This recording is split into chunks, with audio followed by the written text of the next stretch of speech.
अस्सलाम वालेकुम वरहमतुल्लाहि वबरकातुहू। कोरोना वायरस से बचने के लिए तमाम एहतियाती तदाबीर इख्तियार किए जा रहे हैं और सबकी फ़िक्र है, कोशिश है कि ये बीमारी ज़्यादा फैले नहीं और ज़्यादा लोग इससे मुतासिर न हों। ऐसे वक्त में ये भी जानना बहुत ज़रूरी है कि अगर खुदा न खास्ता किसी शख्स का इंतकाल कोरोना वायरस की वजह से हो जाए तो ऐसी मैयतों का जो गुस्ल है, कफ़न है, नमाज जनाजा है और तदफीन का नज़म है वो किस तरीक़े से हो। इसमें हम लोगों को शरई नुक्ते नज़र को देखते हुए साथ ही साथ जो मेडिकल व्यू पॉइंट है इसको भी समझना है और हमारी कम्युनिटी के पास एक प्रॉपर प्रोटोकॉल इन प्लेस और पहले से लाहे अमल हो तो ये बहुत आसानी होगी और हम वही तरीक़ेकार हर शहर गाँव में इख्तियार कर सकेंगे ताकि जो शरई फरीज़ा है वो भी हम अंजाम दे सकें और इसके साथ साथ जो मेडिकल व्यू पॉइंट से एहतियाती तदाबीर हैं वो तमाम चीज़ें भी इख्तियार कर सकें। इसमें उलमा इकराम की जानिब से मौलाना खालिद सैफुल्लाह रहमानी साहब ने एक मज़मून लिखा है और इसमें उन्होंने बहस छेड़ी है कि क्या लाहे अमल हमारा हो। तो मैं समझती हूँ कि मेरा ये वीडियो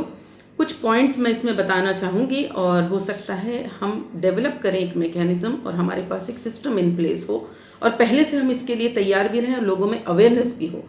ताकि अगर खुदा न खास्ता ऐसी मैयत हो तो हम बहैसियत मुसलमान के उस मैयत के जो हमारे ऊपर हुकूक़ हैं, हमारी ज़िम्मेदारी बनती है कि उस मैयत की तदफीन करना हो वो भी हम पूरी तरीके से अदा कर सकें। पहली चीज़ तो ये कि आम तौर पे जब किसी का इंतकाल होता है तो उनकी मैयतें घर लाई जाती हैं, घर में गुस्ल होता है, नमाज जनाजा के लिए मस्जिद ले जाया जाता है, फिर क़ब्रिस्तान में तदफीन के लिए ले जाया जाता है। ये जो मैयतें हैं ये आपको घर लाने का इसमें हरगिज़ मौका नहीं मिलेगा। गवर्नमेंट ऑफिशियल्स, हेल्थ ऑफिशियल्स की तरफ से कहा जाएगा कि ये मैयतों को सीधा डायरेक्ट क्रीमेटरी या आपका क़ब्रिस्तान ले जाया जाए और वहाँ पे उनको तदफीन कर दी जाए। तो हमको पहले से प्लान करना होगा और ये तय कर लेना होगा कि कहाँ पर ये मैयतें हम ले जाएंगे और कम्युनिटी में भी उसमें अवेयरनेस होना होगा। आमतौर पे जो क़ब्रिस्तान होते हैं वो क़ब्रिस्तान में अक्सर दिन में 1 या 2 मरतबा तो आते ही हैं लोग अपने अपने तदफीन के लिए। तो ऐसे क़ब्रिस्तान जहाँ कॉमन लोग विज़िट करते हैं वो क़ब्रिस्तानों से हटकर या उन्हीं क़ब्रिस्तानों में कोई साइट का एरिया अगर इसके लिए चूज़ कर लिया जाए जहाँ पे कॉमन दूसरे लोग नहीं विज़िट करते हों तो ये बेहतर होगा, क्योंकि हमको कंटेमिनेशन और इन्फेक्शन को भी पूरी तरीके से अवॉइड करना है। तो सबसे पहले तो डिसाइड हो कि कहाँ पर तदफीन होगी। दूसरी चीज़, जहाँ तदफीन होने वाली है वहीं पर गुस्ल, कफ़न और नमाज जनाजा का पूरा नज़म होना चाहिए, क्योंकि ज़्यादा हैंडलिंग और ज़्यादा ट्रांसपोर्टेशन ऐसी मैयतों का नहीं किया जा सकता। तो वहाँ पर गुस्ल का जो नज़म हो वो ट्रेंड एक्सपर्ट्स की तरफ से हो। आमतौर पे जो गुस्ल दिया जाता है तो उसमें 1 या 2 गुस्ल को जो जानते हैं प्रोसीजर वो आते हैं और बाकी घर के अफराद तमाम लोग हेल्प करते हैं, असिस्ट करते हैं ताकि पूरी तरीके से शरई एतबार से गुस्ल दे दिया जाए। लेकिन अब यहाँ पर जो गुस्ल देने वाले अफराद हैं उनको भी उनके प्रोटेक्शन के लिए उनको तमाम जो चीज़ें हैं उनको देना पड़ेगा। एप्रन हो, पर्सनल प्रोटेक्टिव इक्विपमेंट हो, PPE, और उसके साथ उनका वैक्सीनेशन, फिर उनका खुद का आइसोलेशन, उनको फैमिलीज़ के साथ नहीं बल्कि उनको अलग रहना पड़ेगा तो उनके सेफ्टी प्रिकॉशंस भी इन प्लेस होने चाहिए। इसके साथ साथ उनको वो प्रोसीजर्स भी प्रॉपर तरीक़े से सिखा दिया जाना चाहिए कि वो किस तरीक़े से इन मैयतों को गुस्ल दें।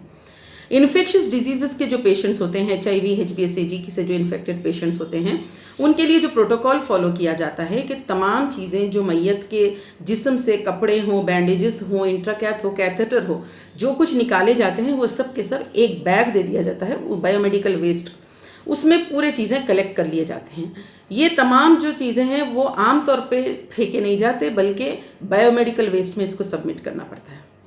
फिर इसके बाद जो गुस्ल का प्रोसीजर है, मर्द हजरात हो, ख़वातीन हो, वो ट्रेंड हो दोनों भी कि गुस्ल देने का जो तरीक़ा है उसी तरीक़े से दें, लेकिन गुस्ल देने वाले पूरी तरीक़े से पर्सनल प्रोटेक्टिव इक्विपमेंट पहने हुए हों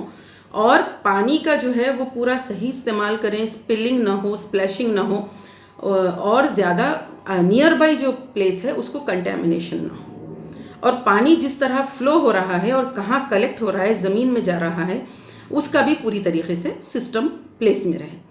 गुस्ल देने के बाद कफ़न का जो तरीक़ा होगा वो सेम होगा, उसी तरीक़े का होगा। मैयत अगर मर्द है तो उसका जो कफ़न है उसी हिसाब से उसको कफनाया जाएगा, मैयत अगर औरत है तो उसी तरीक़े से। इसके बाद गवर्नमेंट की तरफ से एक एडिशनल प्लास्टिक बैग या एनवलप دیا جاتا ہے تاکہ یہ جو میت ہے جس کو غسل دے دیا گیا، کفنایا گیا، اس کو اس میں ریپ کر دیا جائے۔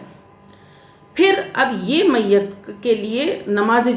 جنازہ کا جو انتظام ہو وہیں پر قریب میں اگر ہو جائے اور زیادہ افراد نہ ہو، کیونکہ گورنمنٹ کے جو انسٹرکشنز ہیں کہیں پر بھی اگر انتقال ہو تو 20 20 آدمی سے زیادہ اسمبل نہیں ہو سکتے ہیں۔ یہ تقریباً جب تک لاک ڈاؤن رہے گا یہی گائیڈ لائنز اور انسٹرکشنز ان پلیس رہیں گے۔ تو زیادہ افراد نہ ہوں، بالکل منیمم لوگ ہوں، اور ہو سکتا کہ جو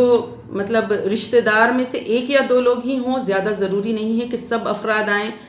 دیدار ہونا ہے یا لوگوں کو دور سے آنا ہے، یہ تمام چیزیں اس کے بارے میں پہلے سے کمیونٹی میں بہت اچھی سی اویئرنیس ہو،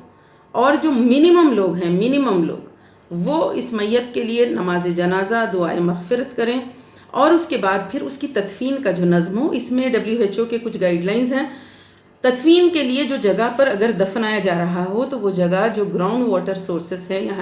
یعنی کہ اس زمین، اس قبر کے سے قریب میں کوئی بھی واٹر سورس نہ ہو، گراؤنڈ واٹر سورس نہ ہو، اور جو گریوز ہیں وہ گراؤنڈ ٹیبل سے، واٹر ٹیبل جو زمین کے اندر پانی کی سطح ہوتی ہے تو اس سے تقریباً 1.5 میٹر اوپر ہو، اور جو علاقہ ہے وہ ذرا دور ہی ہو تو زیادہ بہتر ہوگا۔ جب تدفین کی جائے گی تو جو لوگ قبر میں اتر بھی رہے ہوں اور یعنی جو کچھ بھی میت کو پوری طریقے سے پلیس کرنے کا کام کر رہے ہوں، ان کو پوری طریقے سے وہ پروٹیکٹیو ایکوپمنٹ پہننا ہوگا، احتیاط پوری طریقے سے کرنا ہوگا کہ وہ کسی بھی طریقے سے انفیکٹ نہ ہو، کنٹامینیشن کہیں بھی نہ ہو۔ پھر اس کے بعد جو گلوز کے پہننے کا معاملہ ہو، بیگز، واشنگ آف ہینڈز ہو، یعنی جو لوگ غسل دیے ہیں وہ بھی تمام اپنا پروٹیکٹیو ایکوپمنٹ اتارنے کے بعد یہ ساری چیزیں ڈسپوز آف کریں میڈیکل ویسٹ میں، اور شریعت میں بھی حکم ہے کہ جو غسل دیے ہیں وہ خود بھی غسل کر لیں۔ اس کے ساتھ ساتھ جو ہے جو لوگ تدفین کر رہے ہوں، یعنی قبر میں اتر رہے ہوں، وہ لوگ بھی پوری طریقے سے اپنے آپ کو واش کر لیں، ہینڈز پوری طریقے سے سوپ سے واش کر لیں، اپنے ڈریسز کو پوری طریقے سے چینج کر لیں، اور کسی بھی طریقے سے آنکھ، ناک، منہ میں اپنے ہینڈز نہ لگائیں تاکہ کسی طرح کا کنٹامینیشن نہ ہو۔ جو گاڑی میں آپ لائے ہیں اور جو گاڑی میں ٹرانسپورٹ کر رہے ہیں اس گاڑی کو بھی پوری طریقے سے کلین کر دیا جائے، ڈس انفیکٹ کر دیا جائے، اور یہ جو افراد یہ تمام ہینڈلنگ کر رہے ہوں جس قبرستان میں، ان کے تمام ویکسینز ان کو دیے جائیں، ان کو HBsAg ویکسین دی جائے، ان کو پراپر نیوٹریشن نرشمنٹ ان کا ہر طریقے سے ہو تاکہ